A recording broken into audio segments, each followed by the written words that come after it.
Hi, I'm Jospeh, and welcome to my storybook. Today I want to read this book for the small book called Martin Luther King Jr. I Had a Dream. I'm going to read this book for everybody, and I hope you enjoy with me reading. Let's begin.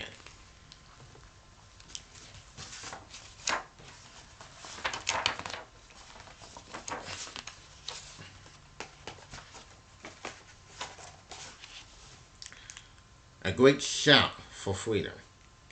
The African American man looked down the stone steps. Behind him was a statue of Abraham Lincoln. Below him was a sea of faces. The faces were long and old, black and white. People who had come to Washington, D.C. from all over America. They came because they loved freedom. They came because they believed in civil rights. They came to hear this man speak. His voice was magic. His words could fill sad hearts with hope. America needs hope now more than ever.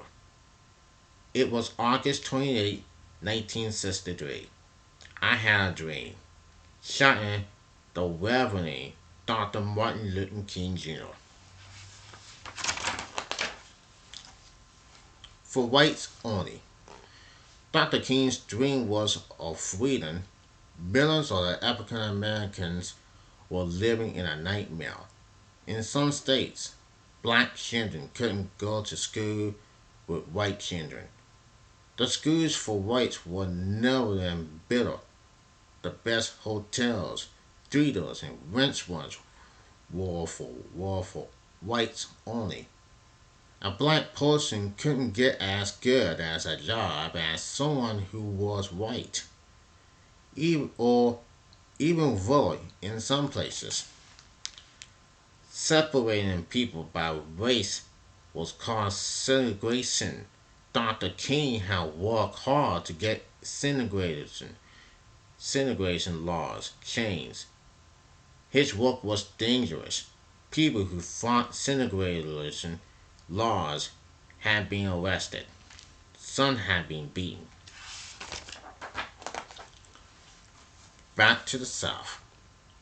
Government leaders feared there will be trouble. There will be trouble at the March on Washington. Black people and white people seemed to be at war. In many places, it felt like the country was ready to explode. Dr. King was thankful that nothing bad happened at the march. He hated violence. He preaches that love could overcome anything. He told people to demand their rights but to love their enemies. After the speech, Dr. King headed back to South. He knew it was a dangerous place for him, but he had important work to do. His wife and 4 children were there, too. The South had always been his home. Martin's childhood. Martin Luther King Jr. was born on January 15, 1929, in Atlanta, Georgia. He had an older sister and a longer blood brother. His family called him ML.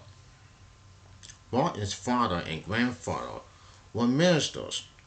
Martin had them preach about love in church, but he didn't always see love around Atlanta. He didn't always see love around in Atlanta. Once a white woman slapped him in a store when Martin was 6 years old. He was told he couldn't play with 2 of his friends anymore. It was because he was black and they were white. Martin knew this type of treatment was wrong. First taste of freedom. Martin was an excellent student. He graduated from high school when he was only 15 years old.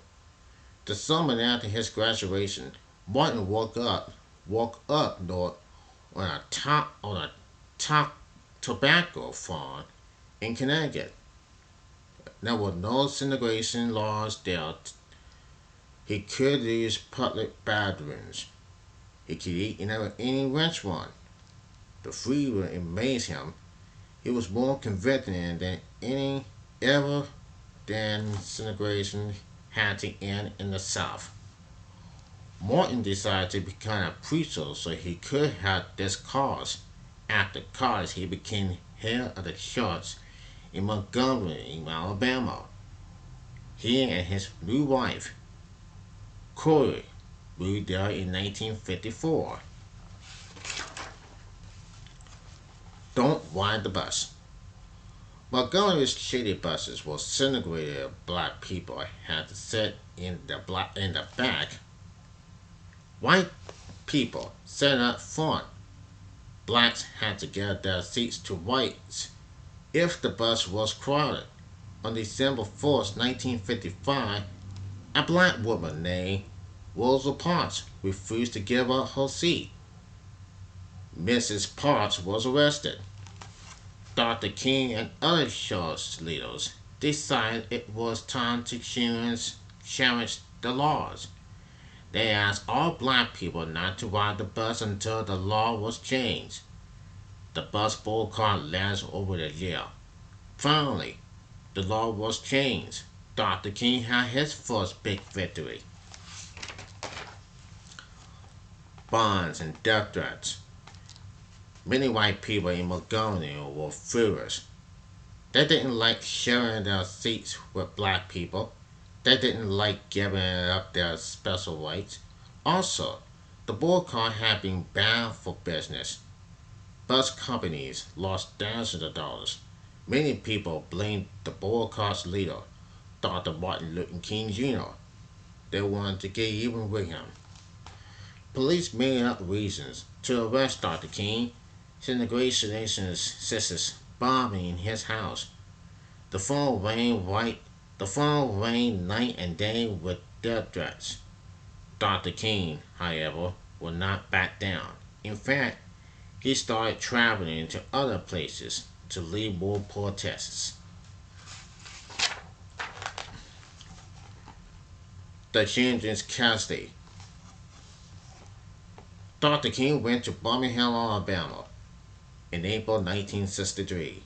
He was there to lead a march for better jobs. Thousands of people joined him. Many of them were children and teenagers. Some people called this protest the Children's Crusade. The police used terrible force to stop the marches. They sprayed them with high-pressure firehouses. They beat them with clubs. They used French attack dogs. The protest lasted a month. TV stations sent reporters and camera crews. Every night Americans watched Birmingham police attack and arrest peaceful black adults and children. Not everyone knew how black people suffered in the South. Just the right words. After the Children's Crusade, laws in Birmingham changed. Blacks could get better jobs. Dr. King had victories in other states, too. Some black people, however, didn't think things were changing fast enough. They didn't agree with Dr. King's peaceful ways. They wanted to strike back at white people. At the same time, angry white mobs were attacking blacks. When Dr. King planned the March on Washington, he knew he needed just the right words to bring everyone together. The words, "I had a dream," came to him on August 28, 1963. Dr. King spoke them straight from his heart.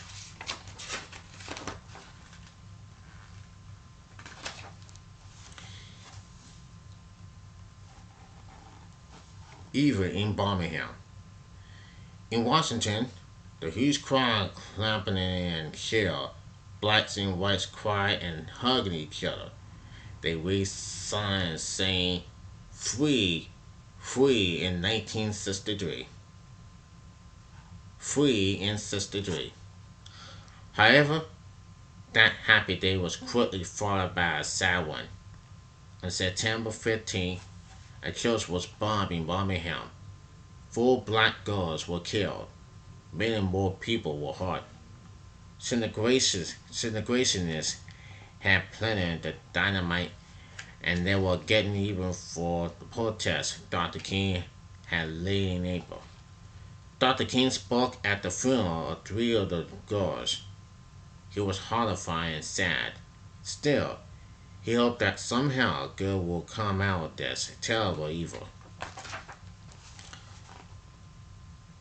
A final tragedy. Some good did come out of the bombing. Government leaders now knew tough laws were needed to protest black people in 1964. Congress passed the Civil Rights Act. This law made it legal to treat people differently because of their skin color. Dr. King was praised everywhere for his brave work. However, some white people started hating him and everything he stood for. In April 1968, Dr. King went to Memphis, Tennessee. He was there to help black garbage workers get better pay. During a break from a meeting, Dr. King went outside. He was shot to death by a white racist.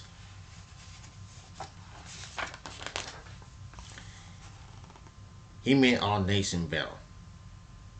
The Reverend Dr. Martin Luther King Jr. was not just a hero to black Americans, he was a hero to people of all colors. All over the world, he worked his whole life to make his dream of freedom come true for anyone. He never gave up believing that he could overcome hardship. In 1977, 9 years after he died, Dr. King was given the Presidential Medal of Honor. On the medal are these words: "He helped us overcome our ignorance of each other. He made our nation stronger because he made it better." That's the end of this book, and I hope you enjoyed this book called Martin Luther King Jr. I Had a Dream. I hope you enjoyed this for this Monday's Martin Luther King Day. Until then, I'm Joseph Crudup. Peace and love.